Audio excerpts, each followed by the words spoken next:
জয় শ্রীরাম।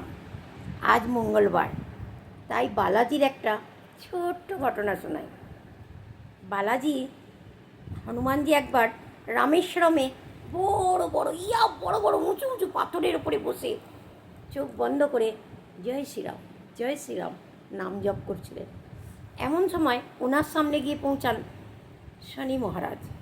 শনি মহারাজ যখন ওনার সামনে গিয়ে পৌঁছান, হনুমানজি চোখ খুলে বলছেন, প্রণাম শনি মহারাজ, আপনি কি করে এখানে এসেছেন? তখন হনুমানজি বলছেন, আমার তো এটাই কাজ, আমি তো সবার ঘরে চলে যাই 7.5 বছরের জন্য, আমি তোমার কাছেও এসে গেছি 7.5 বছরের জন্য। আচ্ছা, আপনি আমার সাথে 7.5 বছর থাকবেন? হ্যাঁ, কিন্তু তোমার ঘর কোথায় বলে দাও, তোমার ঘরে আমি বসবাস করবো 7.5 বছরের জন্য। হনুমানজি বললেন, আমার তো কোনো ঘর নেই, যেখানে রাম দরবার ওটাই আমার ঘর। আমি তো রামজিকে নিজেকে সমর্পণ করে রেখেছি, রামজি আমার জীবনের সব কিছু। যেখানে রাম সেখানে হনুমান, যেখানে রাম দরবার সেখানে হনুমান, ওটাই আমার ঘর। শনি মহারাজ কিছুক্ষণ চিন্তা করে বললেন, আচ্ছা ওখানেই তোমার ঘর, কিন্তু তোমার যদি ঘরই নেই তাহলে এক কাজ করো, আমি তো তোমার শরীরেই থাকবো, বলো আমি তোমার শরীরে কোথায় বসবো? হনুমানজি বললেন, দেখো, মাথা থেকে নিয়ে আমার নাভি পর্যন্ত এটা তো আমি আমার প্রভু শ্রীরামচন্দ্রজিকে আমি সমর্পণ করে রেখেছি, এখানে কারোর কোনো জায়গা নেই।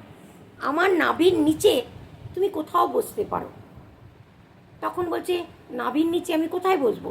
তখন হনুমানজি বলল, কেন, তুমি আমার পুঁছের ওপরে বসো, আমার এত লম্বা লেজ, তুমি আমার লেজের ওপরে বসে পড়ো। হনুমানজি বলল, হ্যাঁ এটা ঠিক বলেছ, আমি তোমার লেজের ওপরে বসছি। হনুমানজির লেজের উপরে বসে গেলেন শনি মহারাজ।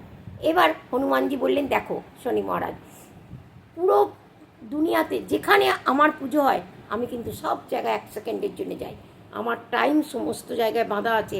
আমি রাম দরবারে এত বাজের থেকে এত বাজে পর্যন্ত থাকবো, আমাকে কিন্তু অনেক জায়গায় ঘুরতে হয়, আমি কিন্তু কোথাও এক জায়গায় বসি না, শক্ত করে ধরে থাকবে আমার পুঁছটা। হ্যাঁ, আমি তোমার পুঁছটাকে শক্ত করে ধরে আছি। হনুমানজি এবার ওখান থেকে জয় শ্রীরাম বলে উড়ে চলে গেলেন। যেখানে সুন্দরকাণ্ডের পাঠ হচ্ছে বালাজি মহারাজ ওখানে একটা ক্ষণের জন্য হলেও উনি যান। আমিও কিন্তু এই কথাটা জানতাম না আগে, প্রত্যেক মঙ্গলবারে আমিও সুন্দরকাণ্ডের পাঠ করি ঘরে। যাই হোক, বালাজি সেখানে গিয়ে জরুর যান, 1 সেকেন্ডের জন্য হলেও যান। এবারে বালাজি সব জায়গায় ঘুরে বেড়াচ্ছেন এমনি করে, কখনো রাম দরবারে যাচ্ছে, কখনো ওখানে যাচ্ছে, কখনো এখানে সুন্দরকাণ্ডে যাচ্ছে। হনুমান শনি মহারাজ তো পরেশান হয়ে গেছে যে কী করবে। তখন উনি বললেন, আমাকে ক্ষমা করে দাও, আমি তোমাকে ছেড়ে চলে যাচ্ছি, কিন্তু আজকে একটা কথা দিয়ে যাচ্ছি, যারা হনুমানজির পুজো করে, যারা বালাজি ভক্ত, আমি তাদের কাছে কোনো দিন যাব না, তাদের থেকে আমি সক্রোশ দূরে থাকবো। জয় বালাজি মহারাজ কি জয়। ও যে বালাজির ভক্ত, শনি মহারাজ কোনো দিন তার কাছে যায় না।